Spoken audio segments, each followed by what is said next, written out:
Small crumbles of food, chocolates on the table, unattended food on the platform, or even your pet's food, everything is endangered by the tiny-looking ants. They can create a lot of mess and contaminate food. Want to know how some DIY tips to get rid of them? Tip 1. Grind black pepper or red pepper. The smell of these spices irritate ants a lot. Tip 2. Spray lemon juice. The pheromone present in the lemon detracts ant trails. Tip 3. Borax-Sugar cotton balls. Just take some warm water and add 1/2 teaspoon borax and 8 teaspoon sugar. Dissolve it well together and dip cotton balls in it. Saturate and place the balls around your home. Tip 4. Mint and ants don't get along well. Just spread some fresh mint smell or plant them in small pots inside your homes. Tip 5. Some coffee, please.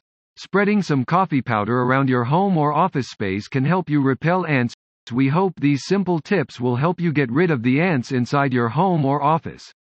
If these tricks fail to help you, you can think of taking professional help too.